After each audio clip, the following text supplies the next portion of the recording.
Hello students and welcome to our YouTube channel. Now we'll start with the next chapter of geography class 7, that is inside our earth. So I'll give you a brief introduction about this topic. जैसे कि आपने कभी सोचा हो अगर कि अर्थ के अंदर क्या है, जो हम बाहर लेयर देख रहे हैं अर्थ की, बट इनसाइड द अर्थ किस चीज़ से बनी हुई है, अर्थ के अंदर क्या है, अर्थ की जो है रेडियस कितना है, कितनी बड़ी है, क्या क्या लेयर्स हैं, या पूरा एक कुछ भी नहीं है अंदर। कभी आपने सोचा इस बारे में? तो आज हम ये सब चीज़ें पूरी डिटेल में देखने वाले हैं। The Earth, our homeland, is a dynamic planet. It is constantly undergoing changes inside and outside. जो अर्थ है ना, वो एक डायनेमिक प्लैनेट है। ये बदलते रहती है अपना जो भी स्ट्रक्चर नहीं कहूँगी, जैसे कि इसके अंदर बहुत सारे चेंजेस आते रहते हैं। It is constantly undergoing changes inside and outside. Inside और आउटसाइड दोनों ही इसमें चेंजेस बराबर आते रहते हैं। Have you ever wondered what lies in the interior of the earth? What is earth made up of? क्या आपने कभी सोचा है कि अर्थ के अंदर क्या है और अर्थ किस चीज़ से बनी हुई है? अगर ये बॉक्स में देखोगे तो इसमें लिखा है कि the deepest mine in the world is in south Africa. It is about 4 kilometre deep. जब साउथ अफ्रीका में वो करी गई माइन के लिए, होल करा गया, गड्ढा खोदा गया, तो वो अभी तक का क्या है, डीपेस्ट माइन है वहाँ पर, जो कि 4 किलोमीटर डीप है। और in search for oil engineers have dug a hole about 6 kilometre deep. 6 kilometre deep का एक होल वैसे इंजीनियर्स ने अब ऑयल की सर्च के लिए खोद लिया है। The reach to the center of the earth which is not possible. You will have to dig a hole 6,000 kilometer deep on the ocean floor. Ocean के नीचे जो फ्लोर स्टार्ट होती है, उसमें अगर हम जाके 600 किलोमीटर्स तक वो करेंगे ना, तब हम सेंटर ऑफ द अर्थ तक पहुँचेंगे, विच इज़ नॉट पॉसिबल। अब ये डायग्राम भी देख लेते हैं। इसमें देखो इंटीरियर ऑफ द अर्थ को एक्सप्लेन किया गया है। सबसे ऊपर वाली लेयर को क्रस्ट बोलते हैं, और जो हम लिथोस्फेयर, प्रीवियस चैप्टर में हमने लिथोस्फेयर के बारे में देखा था ना, वही है। जैसे कि लिथोस्फेयर जो होती है ऊपर वाली, उसके ऊपर मतलब सारी चीज़ें, कंस्ट्रक्शंस होते हैं, जैसे माउंटेन्स बने होते हैं, प्लेट्यूज होते हैं, सब कुछ वो ऊपर वाली लेयर जो लैंड वाली है उसको लिथोस्फेयर बोलते हैं। तो ये अगर थोड़ी सी और डीप चले जाएंगे, इसको बोलते हैं क्रस्ट। एंड देन आती है हमारी दूसरी layer, second layer, that is mantle. और उसके बाद आती है कोर। कोर दो तरह की है, इनर कोर जो कि सेंटर हो गया, और आउटर। तो अब हम देखते हैं, टॉपिक वाइज स्टार्ट करते हैं चैप्टर को, interior of the earth. Just like an onion, the earth is made up of several concentric layers with one inside another. जैसे कि आप फिगर में देख पा रहे हो, अनियन की लेयर्स नहीं होते जैसे, वैसे ही अर्थ के भी लाइन वाइज लेयर्स बने हुए हैं। जैसे पहले क्रस्ट, फिर मैंटल, फिर कोर। जैसे अनियंस की लेयर्स रिमूव करते जाओगे एक के बाद एक, एक के बाद एक, वैसे। Okay, the uppermost layer over the earth's surface is called the crust. It is thinnest of all the layers. जो uppermost layer है उसको हम बोलते हैं crust, और ये ना सबसे पतली होती है। It is about 35 kilometers on the continental mass and only 5 kilometer on the ocean floors. तो ये जो सबसे ऊपर वाली लेयर है अर्थ की, इसको जो crust बोलते हैं, और ये सबसे ना thinnest होती है among all the layers. ये ओनली 35 किलोमीटर्स है। नेक्स्ट डायग्राम में देख रहे हो, जो कॉन्टिनेंटल क्रस्ट है, जिसके ऊपर मतलब, और उस जिसके ऊपर पूरा लैंड है, पानी वाली जो लेयर है, उसको बोलते हैं ओशनिक क्रस्ट। तो इसमें तो ज़्यादा जो वॉल्यूम है उसने ऑक्यूपाई करी हुई है वाटर ने। तो नीचे जो क्रस्ट है ना, लैंड है, वो बहुत पतली सी तो बची, तो ये बस 5 किलोमीटर्स बच रही है। और दूसरी तरफ जो कॉन्टिनेंटल क्रस्ट है वो ज़्यादा चौड़ी है, उसकी जो वो है डायमीटर है, वो है 35 किलोमीटर। अब देखते हैं हम next. The main mineral constituents of the continental mass are silica and alumina. जो ना कॉन्टिनेंटल मास है, इसमें क्रस्ट में जो क्या मिलते हैं हमें, मतलब सिलिका और एलुमिनिया, जिसको शॉर्ट फॉर्म में हम बोलते हैं सियाल। और the oceanic crust mainly consist of silica and magnesium. जो ओशनिक क्रस्ट है ना उसमें क्या मिलता है हमें, सिलिका और मैग्नीशियम, जिसको हम शॉर्ट फॉर्म में बोलते हैं sima. Just beneath the crust is the mantle which extends up to depth of 2900 kilometre. उसके बाद जो हमारी लेयर होती है ना मेंटल, उसकी जो चौड़ाई है ना वो 2900 किलोमीटर्स है। क्रस्ट के बाद जो मेंटल होती है उसकी, उसके बाद inner most layer is the core with a radius of about 3500 kilometres. अब इनर मोस्ट लेयर जो होती है हमारी कोर है, उसकी जो रेडियस है वो कितनी है, 3500 kilometres. It is mainly made up of निकल एंड आयरन। निकल को शॉर्ट में बोलते हैं Ni और आयरन को फेरस Fe। तो इसका शॉर्ट फॉर्म मिल गया बन के nife. The central core has very high temperature and pressure. जो ये सेंट्रल कोर है ना, सेंट्रल कोर, इसमें बहुत ज़्यादा टेम्परेचर हाई होता है और प्रेशर भी हाई होता है। इस बॉक्स में देखते हैं, the crust forms only 1% of the volume of the earth, 84% consist of the mental and 15% makes the core. जो हमारा पूरा ओवरऑल स्ट्रक्चर है अर्थ का, उसमें से 1% ही बस क्या है, क्रस्ट ऑक्यूपाई करता है। बाकी 84%, सबसे ज़्यादा वॉल्यूम कौन ऑक्यूपाई कर रहा है, मेंटल, और उसके बाद बस 15% कोर के पास। The radius of the earth is 6371 kilometres. जो रेडियस है अर्थ की वो है 6371 किलोमीटर्स। रेडियस का मतलब पता है ना ये, okay. The earth crust is made up of various types of rocks. Any natural mass of mineral matter that makes up the earth crust is called a rock. Rocks can be of different colour, size and texture. Earth की जो crust है वो किससे बनी हुई है, rock से, अलग अलग तरीक़ों की। जो भी नेचुरल मास होता है मिनरल मैटर का, जिससे कि अर्थ क्रस्ट बनी होती है, उसको बोलते हैं रॉक। और रॉक्स कैसे कैसे हो सकते हैं, अलग अलग कलर, साइज़ और टेक्सचर के हो सकते हैं। अब हम देख लेते हैं different types of rocks. There are 3 major types of rocks, igneous rock, sedimentary rock and metamorphic rocks. अब ये बॉक्स में देखते हैं ये ओरिजिनेट कहाँ से हुए हैं, ये इग्नियस, सेडिमेंट्री और मेटामॉर्फिक वर्ड्स। इग्नियस ओरिजिनेट हुआ लैटिन वर्ड इग्निस से, जिसका मीनिंग होता है फायर। सेडिमेंट्री ओरिजिनेट हुआ लैटिन वर्ड सेडिमेंटम से, जिसका मीनिंग होता है सेटल डाउन। और मेटामॉर्फिक हुआ है ग्रीक वर्ड मेटामॉर्फ से, जिसका मीनिंग होता है चेंज ऑफ फॉर्म। अब इनको समझने में ईजी रहेगा हमें। When the molten magma cools, it becomes solid. Rock thus formed are called igneous rocks. जैसे कि फायर से हमें थोड़ा बहुत समझ आ रहा था, इसका मीनिंग यही है कि ना, जब मॉल्टन मैग्मा जो है ऊपर आके धरती पर ठंडा होने के बाद जो वो फॉर्म लेता है रॉक की, उसको बोलते हैं इग्नियस रॉक्स।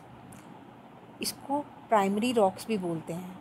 और इग्नियस 2 तरीके की होती है, एक इंट्रूसिव रॉक्स होती है और एक एक्सट्रूसिव रॉक्स होती है।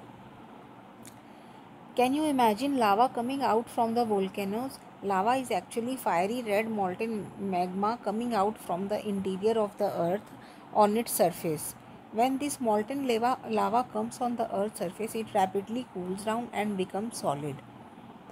आपने देखा होगा, सुना होगा कि लावा जो है वोल्केनो में से जब निकलता है तो वो बहुत ही ज़्यादा फायरी रेड मॉल्टेन होता है, और वो जैसे ही अर्थ के सरफेस पे आता है उसका टेम्परेचर चेंज होता है, यानी उसको ठंडक मिलनी स्टार्ट होती है, और वो धीरे धीरे कूल डाउन होके क्या बन जाता है, रॉक, सॉलिड फॉर्म में आ जाता है, रॉक बन जाता है।